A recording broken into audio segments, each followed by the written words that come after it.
Hello दोस्तों, KVS PRT new pattern पर आधारित 60 नंबर का सीडीपी पेपर।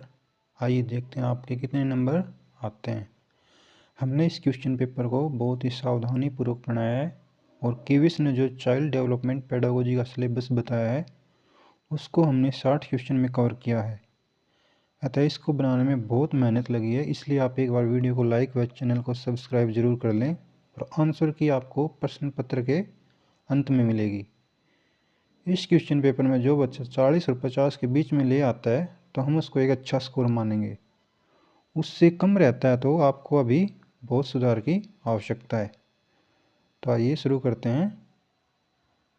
पहला प्रश्न, वृद्धि और विकास शब्द क्या एक दूसरे के पर्यायवाची शब्द हैं? ऑप्शन 1, हाँ, वृद्धि और विकास शब्द एक दूसरे के पर्यायवाची शब्द हैं।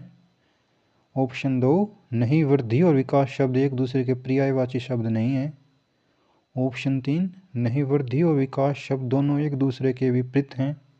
या ऑप्शन 4, इनमें से कोई नहीं।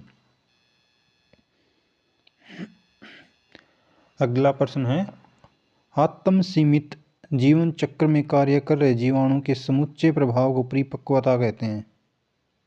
यह कथन है 1 Martin, 2 गैसल, 3 Brunner, 4 Frank. Question number 2 क्या है? आत्म सीमित जीवन चक्र में कार्य कर रहे जीवाणु के समुच्चय प्रभाव को परिपक्वता कहते हैं। यह कथन है ऑप्शन 1 मार्टिन, 2 गैसल, 3 ब्रूनर, 4 फ्रंक। अगला क्वेश्चन है क्वेश्चन नंबर 3, जीन प्याजे के संज्ञानात्मक विकास की संवेदी पेशी अवस्था की उप अवस्था तृतीय वृत्तीय अनुक्रियाओं की अवस्था का समय होता है। ऑप्शन 1 जन्म से 30 दिन तक, ऑप्शन 2 1 माह से 4 माह तक, ऑप्शन 3 8 से 12 मास तक, ऑप्शन 4 12 से 18 मास तक। अगला प्रश्न है क्वेश्चन नंबर 4, अब्राहम मैस्लो के मानवतावादी सिद्धांत के क्रम के अनुसार बालक की अंतिम आवश्यकता क्या होगी? ऑप्शन 1 आत्मसिद्धि, ऑप्शन 2 प्रतिष्ठा की आवश्यकता, ऑप्शन 3 सुरक्षा संबंधी आवश्यकता, ऑप्शन 4 दैहिक आवश्यकता। अगला प्रश्न है, किस सिद्धांत को सेल्फ थ्योरी भी कहा जाता है? ऑप्शन 1 सिगमंड फ्रायड के मनोविश्लेषणवाद सिद्धांत को, ऑप्शन 2 मैस्लो के मानवतावादी सिद्धांत को, ऑप्शन 3 प्याजे के संज्ञानात्मक सिद्धांत को, ऑप्शन 4 वाइगोत्स्की के जेडपीडी सिद्धांत को। ये क्वेश्चन हमने बहुत ही ध्यानपूर्वक बनाए और जो केंद्रीय विद्यालय संगठन ने जो सिलेबस अब की बार प्राइमरी टीचर के लिए बताया है उसको हमने इसमें पूरा कवर किया है। अगला प्रश्न है, डॉक्टर जीन प्याजे के संज्ञानात्मक विकास सिद्धांत के अनुसार किस अवस्था में बच्चा नई नई परिकल्पनाएं निर्मित करता है? डॉक्टर जीन प्याजे के संज्ञानात्मक विकास सिद्धांत के अनुसार किस अवस्था में बच्चा नई नई परिकल्पनाएं निर्मित करता है? ऑप्शन 1 संवेदी पेशी अवस्था में, ऑप्शन 2 अंतःदर्शी अवस्था में, ऑप्शन 3 स्थूल या मूर्त संक्रिया की अवस्था में, या ऑप्शन 4 औपचारिक संक्रिया की अवस्था में। अगला प्रश्न है क्वेश्चन नंबर 7, ब्रूनर के अनुसार शिशु अपनी अनुभूतियों को मानसिक रूप से कितने तरीकों से अभिव्यक्त करता है? Option A 2, option B 3, option C 4, या ऑप्शन डी 5। तो क्वेश्चन नंबर 7 क्या है? ब्रूनर के अनुसार शिशु अपनी अनुभूतियों को मानसिक रूप से कितने तरीकों में अभिव्यक्त करता है? Option A 2, option B 3, option C 4, option D 5। अगला प्रश्न है, कौन सी अवस्था में बच्चा स्वायत्तता चाहता है? ऑप्शन 1 बाल्यावस्था, ऑप्शन 2 किशोरावस्था, ऑप्शन 3 शैशवावस्था, या ऑप्शन 4 पूर्व बाल्यावस्था। अगला प्रश्न है, किशोर प्रौढ़ों को अपनी स्वायत्तता प्राप्त करने में बाधा समझता है। यह कथन किसका है? ऑप्शन 1 हरलॉक का, 2 कोल्सनिक का, 3 ब्रूनर का, 4 स्टैनले हॉल का। किशोर प्रौढ़ों को अपनी स्वायत्तता प्राप्त करने में बाधा समझता है, यह कथन किसका है? 1 हरलॉक का, 2 कोल्सनिक का, 3 ब्रूनर का, 4 स्टैनले हॉल का। अगला प्रश्न है क्वेश्चन नंबर 10, निम्नलिखित में से कौन सा विकास का सिद्धांत नहीं है? ऑप्शन 1 समान प्रतिमान का सिद्धांत, 2 निरंतर विकास का सिद्धांत, 3 परस्पर संबंध का सिद्धांत, ऑप्शन 4 अनुकूलित प्रत्यावर्तन सिद्धांत। फिर से करते हैं क्वेश्चन नंबर 10, निम्नलिखित में से कौन सा विकास का सिद्धांत नहीं है? 1 समान प्रतिमान का सिद्धांत, 2 निरंतर विकास का सिद्धांत, 3 परस्पर संबंध का सिद्धांत, 4 अनुकूलित प्रत्यावर्तन का सिद्धांत। ये सभी क्वेश्चन अटेम्प्ट करने के बाद एक बार कमेंट में जरूर बताएं कि किसके कितने नंबर बने। ठीक है, अगला प्रश्न है, शैक्षिक सुधारों में प्रभावी विकेंद्रीकरण तभी संभव होगा। क्वेश्चन नंबर 11, शैक्षिक सुधारों में प्रभावी विकेंद्रीकरण तभी संभव होगा। ऑप्शन ए जब खंड व स्कूल संदर्भ केंद्रों की भागीदारी बढ़े, ऑप्शन बी स्थानीय संदर्भ व्यक्ति उपलब्ध हो, ऑप्शन सी अध्यापकों के पास संसाधन और प्रासंगिक सामग्री भी मौजूद हो। तो सही उत्तर चुनिए। ऑप्शन 1 है आपका ए और बी, ऑप्शन 2 ए और सी, ऑप्शन 3 बी और सी, ऑप्शन 4 ए बी और सी। फिर से करते हैं क्वेश्चन नंबर 11, शैक्षिक सुधारों में प्रभावी विकेंद्रीकरण तभी संभव होगा। ऑप्शन ए जब खंड व स्कूल संदर्भ केंद्रों की भागीदारी बढ़े, ऑप्शन बी स्थानीय संदर्भ व्यक्ति उपलब्ध हो, ऑप्शन सी अध्यापकों के पास संसाधन और प्रासंगिक सामग्री भी मौजूद हो। ऑप्शन 1 है ए और बी, ऑप्शन 2 ए और सी, 3 बी और सी, 4 ए बी और सी। अगला प्रश्न है क्वेश्चन नंबर 12, किसी भी नई भाषा को सीखने के लिए कहाँ से प्रारंभ किया जाना चाहिए? कोई भी नई भाषा है उसको सीखने के लिए कहाँ से प्रारंभ किया जाना चाहिए? ऑप्शन 1 वाक्यों के निर्माण से, ऑप्शन 2 शब्दों के निर्माण से, ऑप्शन 3 अक्षरों व शब्दों के मध्य साहचर्य से, या ऑप्शन 4 उपयुक्त में से कोई नहीं। अगला क्वेश्चन है क्वेश्चन नंबर 13, बच्चों के सामाजिक विकास को प्रभावित करने वाले कारक हैं। ऑप्शन 1 आर्थिक तत्व, ऑप्शन 2 शारीरिक तत्व, ऑप्शन 3 सामाजिक परिवेशजन्य तत्व, ऑप्शन 4 वंशानुगत तत्व। तो क्वेश्चन नंबर 13 क्या है? बच्चों के सामाजिक विकास को प्रभावित करने वाले कारक हैं। ऑप्शन 1 आर्थिक तत्व, 2 शारीरिक तत्व, 3 सामाजिक परिवेशजन्य तत्व, ऑप्शन 4 वंशानुगत तत्व। हमने इस क्वेश्चन पेपर में त्रुटियों का बहुत विशेष रूप से ध्यान रखा है, तो इसलिए अगर कहीं त्रुटि लगे तो कमेंट करके जरूर बताएं। अगला प्रश्न है क्वेश्चन नंबर 14, विकास का वही संबंध परिपक्वता से है जो उद्दीपन का खालिस्तान से। ऑप्शन 1 परिवर्तन, ऑप्शन 2 प्रतिक्रिया, ऑप्शन 3 प्रयास, ऑप्शन 4 परिणाम। ये यहाँ पर ऑप्शन 4 है, ठीक है, 4।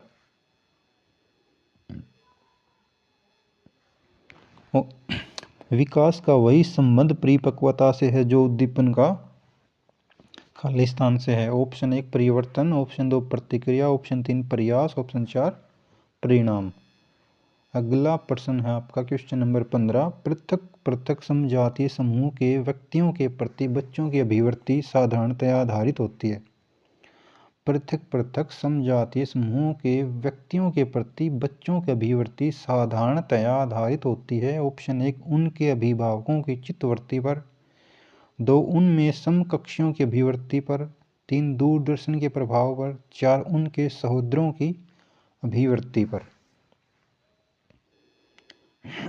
अगला क्वेश्चन है क्वेश्चन नंबर 16, व्यवहारवाद के संदर्भ में कौन सा कथन सही नहीं है? 1 व्यवहारवाद निरीक्षण योग्य तथा मापन योग्य व्यवहार पर बल देता है। 2 व्यवहार की व्याख्या मानसिक घटनाओं या आंतरिक मनोवैज्ञानिक प्रक्रियाओं के संदर्भ के बिना की जा सकती है। 3 मनोविज्ञान मन का विज्ञान है। 4 मनोविज्ञान व्यवहार का विज्ञान है। तो इसमें कथन सही नहीं है, हमें निकालना है व्यवहारवाद के बारे में। तो 4 ऑप्शन दिए हुए हैं, करिए। अगला क्वेश्चन है क्वेश्चन नंबर 17, पावलोव को प्राचीन अनुबंध के क्षेत्र में किए गए कार्य के फलस्वरूप नोबेल पुरस्कार कब मिला? Option 1 1914, option 2 1904, option 3 1905, option 4 1906। अगला क्वेश्चन है क्वेश्चन नंबर 18। सांस्कृतिक तथा भाषिक रूप से वैविध्यपूर्ण कक्षा में यह निश्चित करने से पहले कि शिक्षार्थी विशिष्ट शिक्षा वर्ग में आता है या नहीं, एक शिक्षक को करना चाहिए। Question number 18। सांस्कृतिक तथा भाषिक रूप से वैविध्यपूर्ण कक्षा में यह निश्चित करने से पहले कि शिक्षार्थी विशिष्ट शिक्षा वर्ग में आता है या नहीं, एक शिक्षक को क्या करना चाहिए? नंबर एक है अक्षमता स्थापित करने से पहले शिक्षार्थी की मातृभाषा का मूल्यांकन करना चाहिए। ऑप्शन 2 पारंगत मनोविज्ञानियों का उपयोग। ऑप्शन 3 वातावरणीय कारकों को अप्रभावी बनाने के लिए बच्चों को अलग कर देना चाहिए। या ऑप्शन 4 माता पिता को इसमें सम्मिलित नहीं करना चाहिए क्योंकि उनके पास अपना कार्य होता है। अगला क्वेश्चन है क्वेश्चन नंबर 19। बच्चे फिल्मों में दिखाए गए हिंसात्मक व्यवहार को सीख सकते हैं। यह निष्कर्ष निम्नलिखित में से किस मनोवैज्ञानिक द्वारा किए गए कार्य पर आधारित हो सकता है? 1 जे.बी. वाटसन, 2 जीन पियाजे, अल्बर्ट बंडूरा, नंबर 4 थॉर्नडाइक। अगला प्रश्न है क्वेश्चन नंबर 20। समस्या समाधान प्राय उन विद्यालयों में सफल है जहां ऑप्शन ए है परिवर्तनशील लचीली पाठ्यचर्या है। ऑप्शन बी है कक्षाओं में छात्रों को समूहीकरण उपलब्ध है। ऑप्शन सी केवल उच्च स्तरीय शैक्षिक उपलब्धि पर ही बल दिया जाता है। ऑप्शन डी अध्यापक केंद्रित शिक्षा शास्त्र प्रभावी है। अगला क्वेश्चन है क्वेश्चन नंबर 21। शिक्षण नीति टीचिंग स्ट्रेटेजी तथा शिक्षण विधि टीचिंग मेथड का निश्चयीकरण निम्नलिखित में से समाहित है। ए शिक्षण व्यवस्था में, बी शिक्षण योजना में, सी शिक्षण अग्रसरण में, या डी शिक्षण नियंत्रण में। शिक्षण नीति तथा शिक्षण विधि का निश्चयीकरण निम्नलिखित में से किस में समाहित है? तो 4 ऑप्शन दिए हुए हैं, तो कीजिए। अगला प्रश्न है एक शिक्षक अनेक उदाहरण प्रस्तुत करने के उपरांत सामान्य नियम निरूपित करता है। इस प्रस्तुति में शिक्षक ने निम्नलिखित में से किस शिक्षण सूत्र का प्रयोग किया है? 1 अंश से पूर्ण की ओर, बी सरल से जटिल की ओर, सी विशिष्ट से सामान्य की ओर, या डी विश्लेषण से संश्लेषण की ओर। क्वेश्चन नंबर 22 क्या कह रहा है? एक शिक्षक अनेक उदाहरण प्रस्तुत करने के उपरांत सामान्य नियम निरूपित करता है। इस प्रस्तुति में शिक्षक ने निम्नलिखित में से किस शिक्षण का सूत्र का प्रयोग किया है? ए अंश से पूर्ण की ओर, बी सरल से जटिल की ओर, सी विशिष्ट से सामान्य की ओर, या डी विश्लेषण से संश्लेषण की ओर। ये सभी क्वेश्चन बहुत ही इंपॉर्टेंट हैं, तो इसलिए आप इनको बिल्कुल ध्यान से कीजिए। अगला क्वेश्चन है क्वेश्चन नंबर 23। निम्नलिखित में से कौन सी विधि शिक्षण की सर्वोत्तम विधि है? ए व्याख्यान विधि, बी परिचर्चा विधि, सी निर्देशन विधि, या डी प्रश्नोत्तर विधि। अगला क्वेश्चन है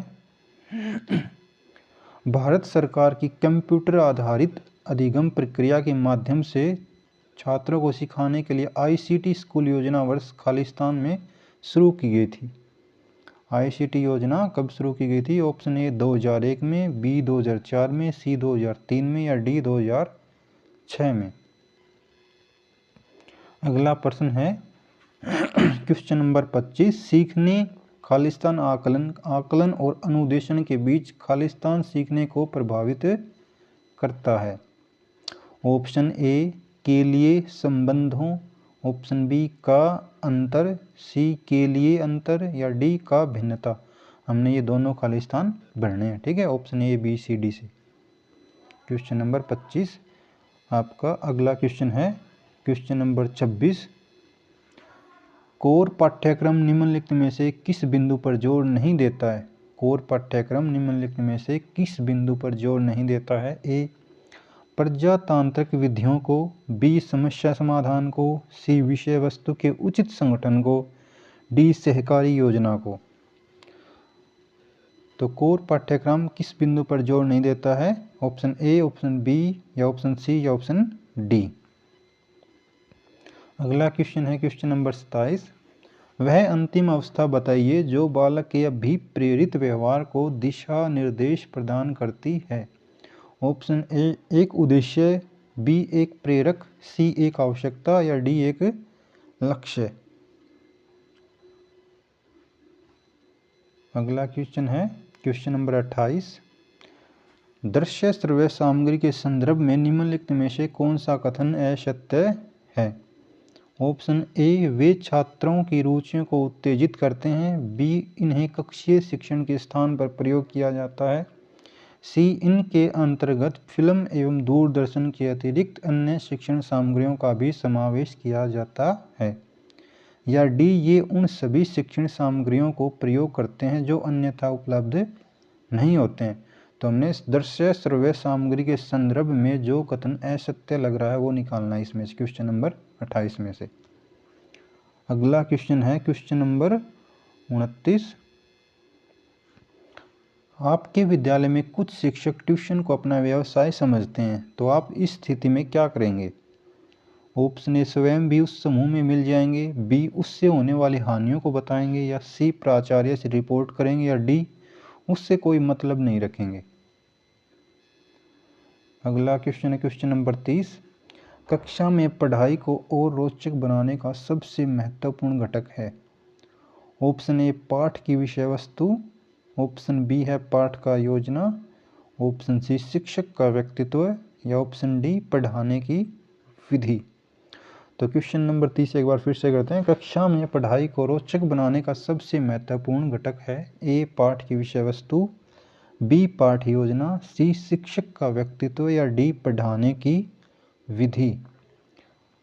अगला क्वेश्चन है क्वेश्चन नंबर 31। अधिगम निर्योग्यता वाले बच्चे ऑप्शन ए अधिगम के कुछ पक्षों से संघर्ष करते हैं, बी बहुत सक्रिय होते हैं लेकिन उनकी बुद्धि लब्धि कम होती है, ऑप्शन सी बहुत बुद्धिमान तथा परिपक्व होते हैं, या ऑप्शन डी कुछ भी नहीं सीख सकते।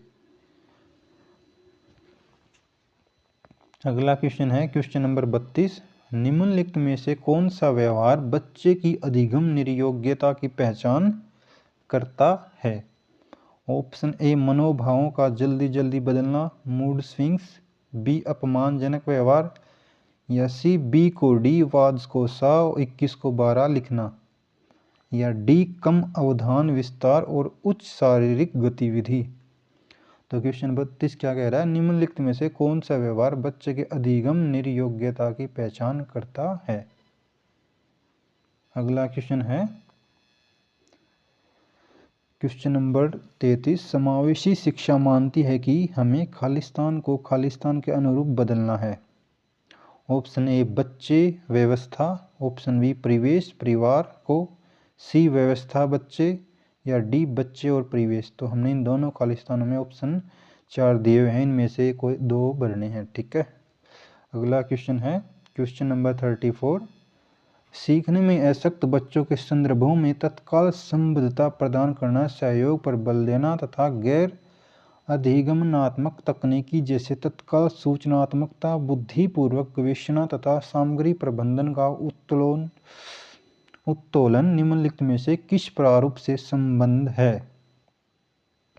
ए संगठित अधिगम, बी उपचारात्मक प्रत्युत्तर, सी हस्तक्षेपी अधिगम, या डी अधिगम का सार्वभौमिक प्रारूप। क्वेश्चन नंबर 34 फिर से करते हैं। सीखने में आसक्त बच्चों के संदर्भों में तत्काल संबद्धता प्रदान करना, सहयोग पर बल देना तथा गैर अधिगमनात्मक तकनीकी जैसे तत्काल सूचनात्मकता, बुद्धिपूर्वक गवेषणा तथा सामग्री प्रबंधन का उत्तोलन निम्नलिखित में से किस प्रारूप से संबंध है? ऑप्शन ए संगठित अधिगम, बी उपचारात्मक प्रत्युत्तर, सी हस्तक्षेपी अधिगम, या डी अधिगम का सार्वभौमिक प्रारूप। अगला क्वेश्चन है क्वेश्चन नंबर 35। समावेशी शिक्षा उस विद्यालय शिक्षा व्यवस्था की ओर संकेत करती है। ऑप्शन ए जो सभी नियोग्य बच्चों को शामिल करे, या बी जो उनकी शारीरिक, बौद्धिक, सामाजिक, भाषिक या अन्य विभिन्न योग्यता स्थितियों को ध्यान में रखे बगैर सभी बच्चों को शामिल करती है, या ऑप्शन सी विशेष आवश्यकता वाले बच्चों को विशिष्ट विद्यालयों के माध्यम से शिक्षा देने को प्रोत्साहित करती है, या डी केवल बालिका शिक्षा को बढ़ावा देने की आवश्यकता पर बल देती है।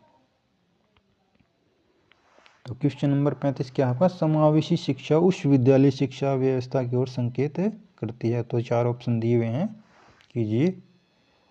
अगला क्वेश्चन है क्वेश्चन नंबर 36, शिक्षार्थियों का आत्म नियमन खालिस्तान की ओर संकेत करता है। ऑप्शन ए अपने सीखने का स्वयं परीक्षण करने की उनकी योग्यता, या बी विद्यार्थियों के व्यवहार के लिए विनियम बनाना, या सी विद्यार्थी निकाय द्वारा बनाए गए विनियम नियम या विनियम, या डी स्व अनुशासन और नियंत्रण। हमने ये 4 ऑप्शन दिए हुए हैं, इनको इस खालिस्तान में भरना है। क्वेश्चन नंबर 37, जब कभी दो या अधिक व्यक्ति एक साथ मिलते हैं और एक दूसरे को प्रभावित करते हैं तो वे एक सामाजिक समूह का निर्माण करते हैं। यह कथन है ए आंशिक रूप से सत्य है, बी सत्य है, सी कदाचित सत्य है, या डी असत्य है। अगला क्वेश्चन है क्वेश्चन नंबर 38, असंगठित घर से आने वाला बच्चा सबसे अधिक कठिनाई का अनुभव करेगा। ए सुनिर्मित पाठों में, बी नियोजित निर्देश में, या सी स्वतंत्र अध्ययन में, या डी अभ्यास पुस्तिकाओं में। तो क्वेश्चन नंबर 38 क्या कह रहा है, असंगठित घर से आने वाला बच्चा सबसे अधिक कठिनाई का अनुभव करेगा। अगला क्वेश्चन है क्वेश्चन नंबर 39, जेंडर भूमिकाएं। ऑप्शन ए अधिगृहित व्यवहार, बी जैविक संरचनाएं, सी जन्मजात व्यवहार, या डी आनुवंशिक निर्धारित। क्वेश्चन नंबर 40, निम्न में से अधिगम की कौन सी दशा पर विद्यालयों में सबसे अधिक बल देना चाहिए। निम्न में से अधिगम की कौन सी दशा पर विद्यालयों में सबसे अधिक बल देना चाहिए। ऑप्शन ए परिवेश से सहभागिता द्वारा कौशलों और ज्ञान का अर्जन, बी विषय वस्तु को रटना, सी दूसरों का निष्क्रिय अनुकरण, या डी उद्दीपन अनुक्रिया संबंधों द्वारा व्यवहार का अनुबंधन। अगला क्वेश्चन है क्वेश्चन नंबर 41, नेता को यह बात ध्यान में रखनी चाहिए कि समूह के सदस्यों में व्यक्तिगत विभिन्नताएं पाई जाती हैं। क्या आप इससे सहमत हैं। ए पूर्ण सहमत, बी असहमत, सी आंशिक सहमत, डी संभवतः। अगला क्वेश्चन है क्वेश्चन नंबर 42, शिक्षकों के एक समूह द्वारा किया जाने वाला शिक्षण कहलाता है। ऑप्शन 1 दल शिक्षण, 2 शिक्षक शिक्षण, 3 लिखित शिक्षण, या 4 मौखिक शिक्षण। क्वेश्चन नंबर 42 क्या है, शिक्षकों के एक समूह द्वारा किया जाने वाला शिक्षण क्या कहलाएगा। तो 4 ऑप्शन दिए हुए हैं, कीजिए। अगला क्वेश्चन है क्वेश्चन नंबर 43, अपनी स्थिति की समझ और सुधार लाने में एक सामान्य हित के साथ अपने स्वास्थ्य केंद्र के भीतर और बाहर का प्रबंधक। 1 प्रावर्तन स्तर, 2 नेटवर्क, 3 प्रशिक्षण समूह, या 4 इनमें से कोई नहीं। क्वेश्चन नंबर 43, अपनी स्थिति की समझ और सुधार लाने में एक सामान्य हित के साथ अपने स्वास्थ्य केंद्र के भीतर और बाहर का प्रबंधक। ऑप्शन 1 प्रावर्तन स्तर, 2 नेटवर्क, 3 प्रशिक्षण समूह, या 4 इनमें से कोई नहीं। अगला क्वेश्चन है क्वेश्चन नंबर 44, एक अभिभावक आपसे विद्यालय में मिलने के लिए कभी नहीं आता, आप क्या करेंगे। ए बच्चे की उपेक्षा करेंगे, बी अभिभावक को लिखेंगे, सी आप स्वयं उनसे मिलने जाएंगे, या डी बच्चे को दंड देना शुरू करेंगे। अगला क्वेश्चन है क्वेश्चन नंबर 45, पृथक पृथक समजातीय समूहों के व्यक्तियों के प्रति बच्चों की अभिवृत्ति साधारणतया आधारित होती है। ऑप्शन ए है उनके अभिभावकों की चित्तवृत्ति पर, ऑप्शन बी है उनमें समकक्षियों की अभिवृत्ति पर, सी दूरदर्शन के प्रभाव पर, या डी उनके सहोदरों की अभिवृत्ति पर। अगला क्वेश्चन है क्वेश्चन नंबर 46, खालिस्तान सामाजिकरण का प्राथमिक और सामाजिकरण का द्वितीयक कारक है। क्वेश्चन नंबर 46 में खालिस्तान बढ़ने हैं 2। तो ऑप्शन ए परिवार विद्यालय, बी विद्यालय और मीडिया, सी मीडिया और परिवार, और डी मीडिया पास पड़ोस। अगला क्वेश्चन है क्वेश्चन नंबर 47। निम्न में से कौन सा युग्म सामाजिक संरचनात्मक उपागम के अनुसार छात्रों के पढ़ने को सुसाध्य करता है? निम्न में से कौन सा युग्म सामाजिक संरचनात्मक उपागम के अनुसार छात्रों के पढ़ने को सुसाध्य करता है? ए सलमा विद्यार्थियों को नए शब्द सिखाने के लिए फ्लैश कार्ड का उपयोग करती है और उसके सही उत्तरों के लिए उन्हें टॉफी देकर पुरस्कृत भी करती है। बी प्रामिति विविध प्रकार की पुस्तकें अपने विद्यार्थियों को पढ़ने के लिए देती है। जो विद्यार्थी एक विशिष्ट पुस्तक पढ़ते हैं उन्हें नियमित रूप से पुस्तक पर परिचर्या करने के लिए कहती है। ऑप्शन सी है आपका अरुंधति नए शब्दों को अर्थ समझने के लिए संदर्भ संबंधित संकेतों के इस्तेमाल पर भी बल देती है। ऑप्शन डी है आपका रेखा अपने विद्यार्थियों को 5 बार लिखने के लिए देती है जो वह वर्तनी परीक्षा में गलत करते हैं। तो क्वेश्चन नंबर 47 आपका हो गया। अगला क्वेश्चन है, देखो हाँ इसमें क्वेश्चन नंबर 47 का इसमें 4 ऑप्शन दे रखे हैं। तो क्या कह रहा है ये, रेखा अपने विद्यार्थियों को 5 बार लिखने के लिए देती है। तो ऑप्शन ए में 1 और आई भी ठीक है, ऑप्शन बी में 2 और 3 ठीक हैं, या ऑप्शन सी में 1 और 3 ठीक हैं, या ऑप्शन डी में 1 और 2 ठीक हैं। देखो ये इनके आंसर हैं, इनमें से आपको आंसर निकालना है। ये 4 ऑप्शन हैं इसके, इसका आप स्क्रीनशॉट ले लेना। ऑप्शन डी इसका ये है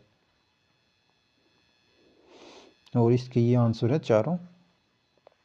अगला क्वेश्चन है क्वेश्चन नंबर 48। निम्नलिखित में से कौन सा द्वितीयक सामाजिकरण एजेंसी का उदाहरण है? ऑप्शन ए परिवार एवं पास पड़ोस, बी परिवार एवं मीडिया, सी विद्यालय एवं मीडिया, या डी मीडिया एवं पास पड़ोस। अगला क्वेश्चन है क्वेश्चन नंबर 49। पर्यवेक्षण का बुनियादी उद्देश्य है।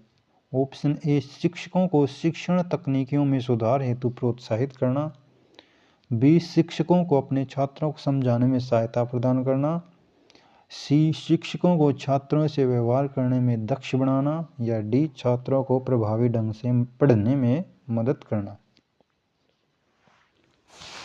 तो क्वेश्चन नंबर 50 का है आपका, विद्यालय संगठन की उत्कृष्ट पहचान का चिन्ह है। ए शिक्षण हेतु शिक्षकों की तैयारी, बी समुदाय का आकार, सी विद्यालय तंत्र का आकार, डी विद्यालय में प्रयोग की जाने वाली पाठ्य पुस्तकों की संख्या। अगला क्वेश्चन है आपका क्वेश्चन नंबर 51। राष्ट्रीय शिक्षा नीति 2020 द्वारा अनुशंसित स्कूली शिक्षा की संरचना क्या है? ऑप्शन 1 5+3+3+4, ऑप्शन 2 2+3+3+4, या 3 5+3+2+2, या ऑप्शन 4 5+3+3+2+2। तो राष्ट्रीय शिक्षा नीति 2020 द्वारा अनुशंसित स्कूली शिक्षा की संरचना क्या है? अगला क्वेश्चन है क्वेश्चन नंबर 52। राष्ट्रीय शिक्षा नीति 2020 के अनुसार शिक्षा को किस पर बल देना चाहिए? ऑप्शन ए संकल्पनात्मक समझ, बी गैर संदर्भित विषय वस्तु, सी रटकर सीखना, या डी परीक्षाओं के लिए सीखना।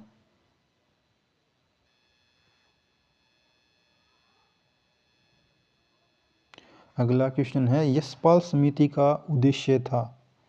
ए खेल से शिक्षा, बी भ्रमण से शिक्षा, सी बिना बोझ शिक्षा, या डी व्याख्यान शिक्षा। अगला क्वेश्चन है question number 54। RTE act 2009 Rajya Sabha में कब पारित किया गया? ए 4 अगस्त 2009, बी 20 जुलाई 2010, सी 4 अगस्त 2010, या डी 20 जुलाई 2009। अगला क्वेश्चन है आरटीई एक्ट 2009 संपूर्ण भारत में कब लागू हुआ? ऑप्शन ए 20 मार्च 2011, बी 1 अप्रैल 2010, सी 20 मार्च 2010, या डी 20 अगस्त 2009। Question number 56। NCF 2005 के अनुसार गलतियां इस कारण से महत्वपूर्ण होती हैं। ऑप्शन ए यह अध्यापकों को बच्चों को डांटने के लिए एक तरीका उपलब्ध कराती हैं। ऑप्शन बी बच्चे के विचार की अंतर्दृष्टि उपलब्ध कराती हैं तथा समाधानों को पहचानने में सहायता करती हैं। या ऑप्शन सी ये कक्षा से कुछ बच्चों को हटाने के लिए आधार उपलब्ध कराती हैं। या डी यह विद्यार्थियों को उत्तीर्ण एवं अन्य उत्तीर्ण समूह में वर्गीकृत करने के लिए एक महत्वपूर्ण उपकरण है।